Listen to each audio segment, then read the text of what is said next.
Je n'attends jamais. As-tu regardé le match France-Nouvelle-Zélande de rugby? Si oui, comment as-tu trouvé l'ambiance du Stade de France? Penses-tu que le rugby est en train de supplanter le foot niveau audience? Alors oui, j'ai regardé. Moi, le rugby, ça m'intéresse peu. Sauf cette équipe de France que je trouve sympathique. Et je regarde pas les matchs du top 14. Et je vois pas comment je pourrais regarder les matchs du top 14 vu qu'il y a de la Ligue 1 en même temps. L'ambiance du Stade de France, mais encore une fois, faut comparer. Je veux dire, t'as un France-Israël qui déjà est un match qui dans un n'a aucun intérêt sur le plan sportif. 2, qui concerne un pays qui est vilipendé par beaucoup de monde. 3, un match sous haute tension sécuritaire qui fait que beaucoup de gens qui auraient peut-être eu envie d'aller au stade sont surtout restés chez eux de peur de tomber dans des bagarres. Et un match contre la meilleure équipe du monde de rugby qui est forcément un événement dans une ambiance hyper festive avec une équipe qui fait envie.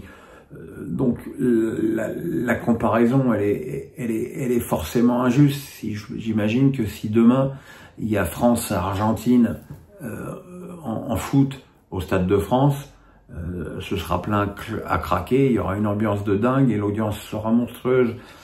Donc encore une fois, les photographies ponctuelles ne veulent pas dire grand-chose. Encore une fois, les amoureux du rugby, qui sont quand même tous très jaloux de la popularité du foot, sont bien contents aujourd'hui et peuvent s'en servir, mais il faut pas déconner non plus, quoi. Jemal Alabit, oh putain, ça y est, je viens de comprendre, j'ai mal à la bite. Mon Dieu.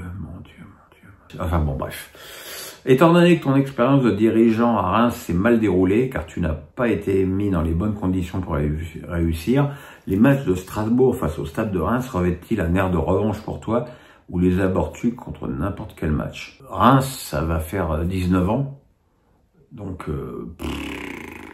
c'est loin, c'est vraiment une période à laquelle je ne pense plus jamais. Et non, j'ai aucune rancœur contre le Stade de Reims en lui-même. Je peux avoir quelques rancœurs sur certaines personnes au club, parce qu'il y a quand même quelques abrutis dans ce club.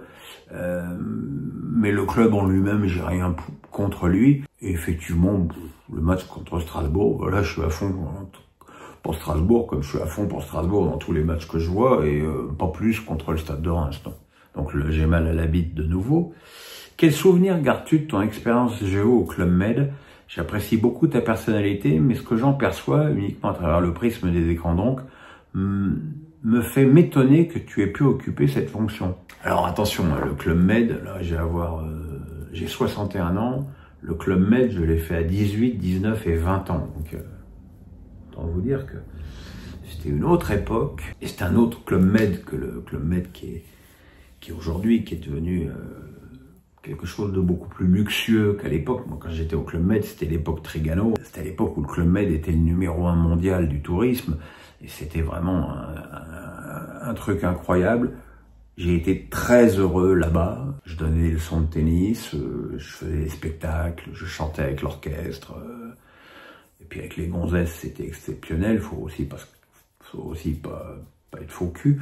J'avais l'occasion à 20 ans de rester et de faire ma carrière au club parce que on me proposait déjà d'avoir un poste à responsabilité à 20 ans. Mais j'ai arrêté parce que voilà, parce que à cette époque-là, tu n'avais pas de portable, tu savais pas quand est-ce que c'était lundi, tu savais pas quand est-ce que c'était mardi.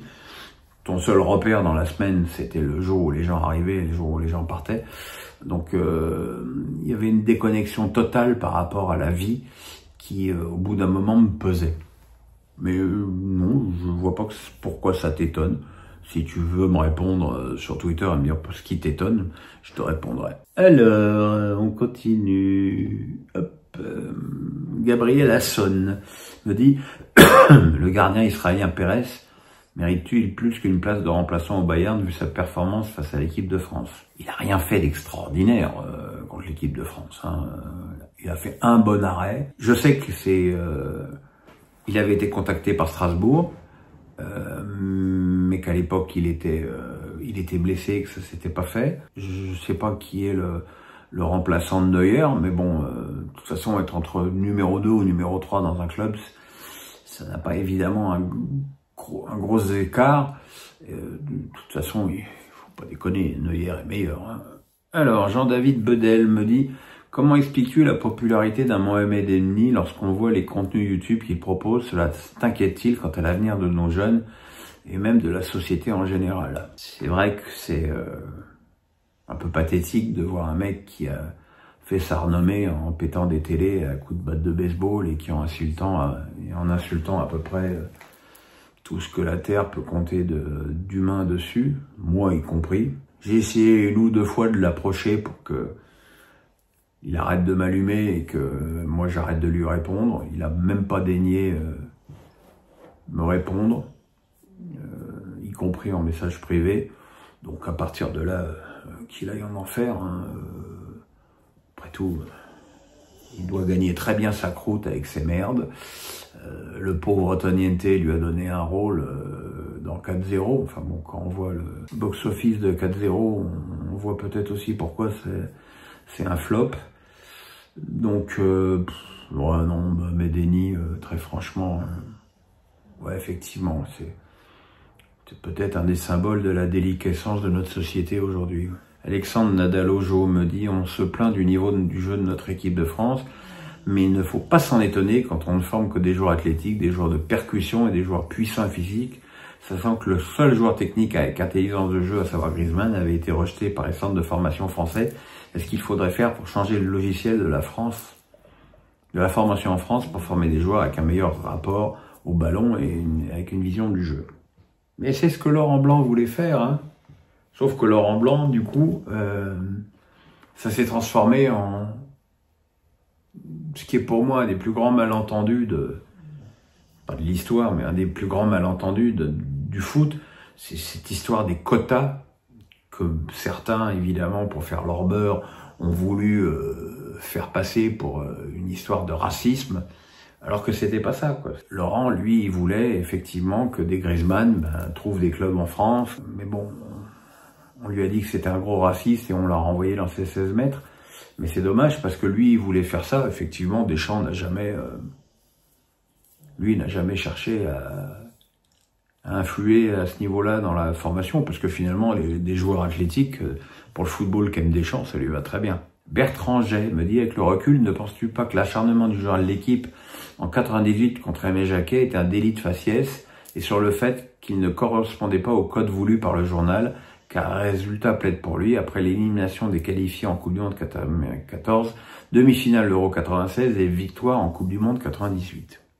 Alors là aussi, c'est comme France-Bulgarie, je suis très bien placé puisque j'étais à l'équipe en 98 et que j'ai été écarté du traitement de l'équipe de France par mes chefs parce que j'étais pas assez anti-Jacquet. Et parce qu'il y avait eu, je me souviens, on était 100 journalistes et photographes à suivre l'équipe de la Coupe du Monde et on avait fait une grande réunion et j'avais posé une question. J'avais dit, mais excusez-moi, on a le meilleur gardien du monde, on a la meilleure défense du monde et on a le meilleur joueur du monde et on joue à domicile et on a un premier tour en bois. Est-ce qu'il n'y a pas une possibilité quand même que ça se passe pas si mal cette Coupe du Monde? Et on m'avait répondu, ferme ta gueule, Jacquet est un nul, on n'arrivera jamais à rien. Donc du coup, j'ai pas fait, j'ai été écarté de l'équipe de France, sauf au début parce que c'était juste après les 6 mecs qui avaient été exclus et qui avaient un peu le feu. Et là, visiblement, on s'était souvenu que j'avais des bons contacts avec les joueurs et on m'a envoyé en pompier de service à Clairefontaine, ce qui m'avait fait d'ailleurs assez sourire. Je sais pas je sais pas si c'est un délit de faciès ou si c'est le fait d'être bouffi dans tes certitudes. L'Euro 96, le problème de l'Euro 96, c'est cette élimination au tir au but en demi-finale contre la République tchèque, alors qu'il y avait 4 suspendus en équipe tchèque, dans un stade d'Old Trafford vide pour une demi-finale de Coupe de championnat d'Europe, parce que Cantona n'était pas là. Je pense que la défiance du journal, l'équipe au niveau de ses chefs, elle est venue de cette demi-finale. Après, évidemment, c'est une erreur. Franchement, derrière, après ça, c'était pas facile d'être de l'équipe, même si je disais à qui voulait bien l'entendre que moi, j'étais pas concerné par ça.